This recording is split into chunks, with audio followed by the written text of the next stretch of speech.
Hey everyone, it's Rob the Backyard Gardener, and it's time to get you updated on my kiwi trees or kiwi vines that I've grown from seed. Now, I started these kiwi seeds way back on May 3rd, 2016, so we're about a week away from them being 5 years old. Anyway, I've got quite a few kiwi vines that I've started from seed, 9 in total, and let's go ahead and take a look at each one of them and see how they're doing.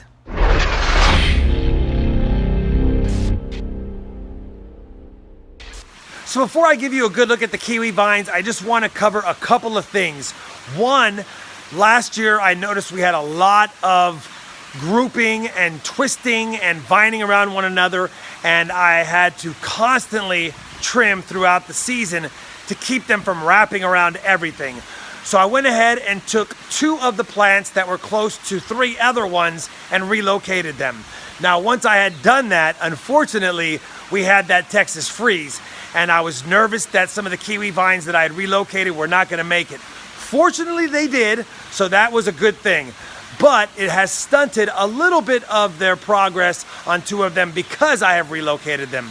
On top of that, I think I might have a little bit of a nutrient or soil deficiency, if you will, because some of the more mature leaves on the kiwi vines over the last month have started to yellow a little bit or not have such an appealing color. So I've definitely got to figure that out.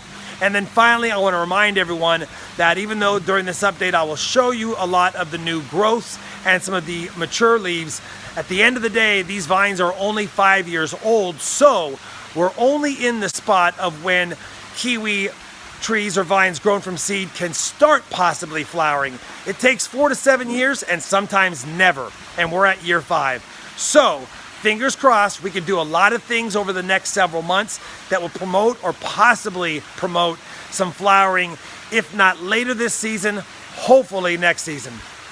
We've covered it long enough. Let me show you the ones I have on the one side of the yard first. There's 7 over there, and then we'll go to the other side where I planted the first 2 in the box and show you what's going on with those ones. So first and foremost, you'll notice that my greenhouse didn't make the Texas freeze, so we removed it and just put rocks out here. But I did do a couple of things. One, I left this kiwi in its original spot. I've left that kiwi in its original spot. I've left 3 of the kiwis over there in the original spot, but we used to have 5.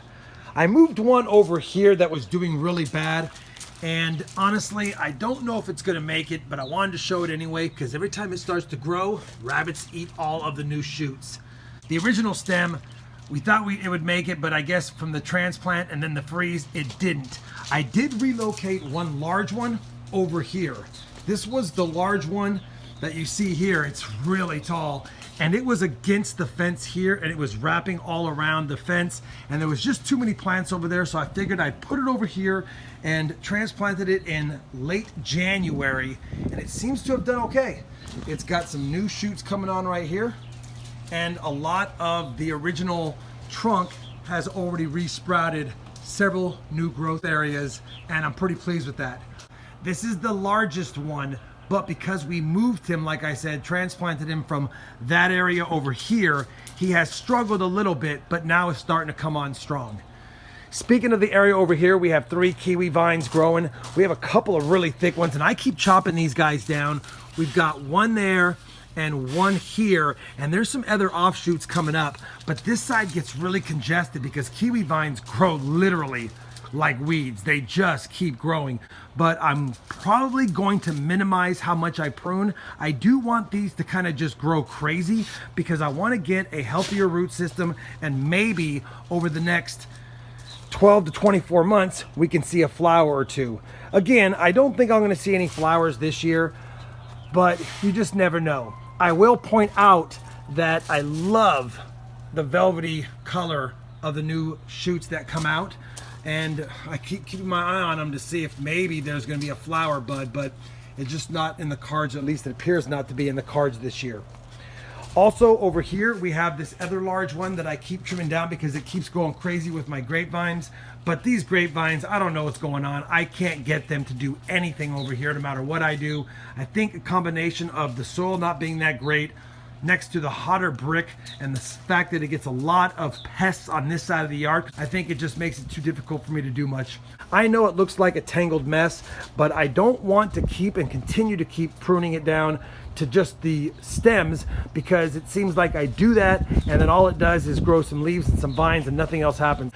I know the color doesn't look that well, so I think I need to add some nitrogen to this bed. I know the new shoots always look fantastic, and then as they age, even within the same couple of months, they really start to yellow up, darken up, and there's got to be some kind of deficiency going on. So I think I'm going to put a balanced fertilizer in here over the next couple of days and see if I can give this guy a boost. I'm not a big fan of liquid fertilizers, but at this point I've got to do something because both the grapevine and the kiwi vines don't really love this bed too much. And then the final kiwi is the one, like I said, we had originally inside the greenhouse. I've actually just decided to let all of these new shoots down here grow. Rabbits are constantly chewing on the stem here during the winter time, and I probably should put a cage around this, but for right now I'm just going to let this grow over the season, and then likely if I end up chopping some of these down, or if one of these does better than the original stem, then maybe I'll keep it. But either way, I just want to make sure that I keep the pests away, and I think having this little bushy area down here will help accomplish some of that. Once again, the flowers at the end don't do well after a while. It's crazy. But the ones that are new growths look fantastic. All right, now that we've shown you the ones on the other side of the yard, let me take you back here and show you the two on this side of the yard, the ones we originally started in the ground once we pulled them out of the little pots. So the final kiwi I want to show you is the one that I first planted in this box over here, and you can see by the stems that we have a couple of larger ones here, and I let this one do its own thing.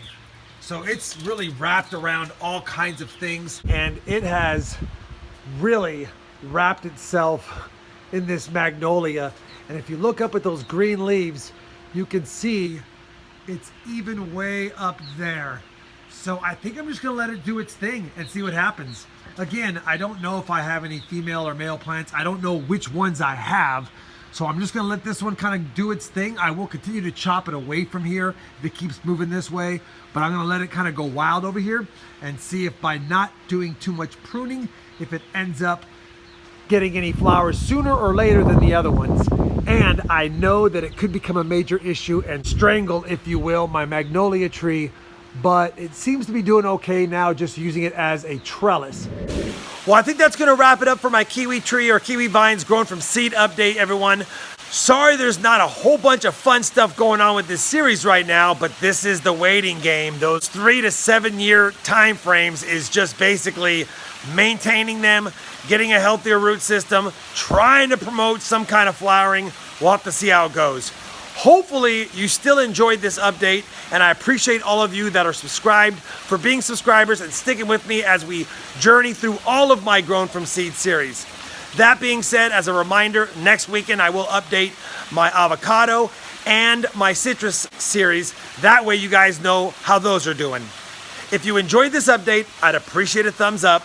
And as always, everyone, happy gardening and thanks for watching.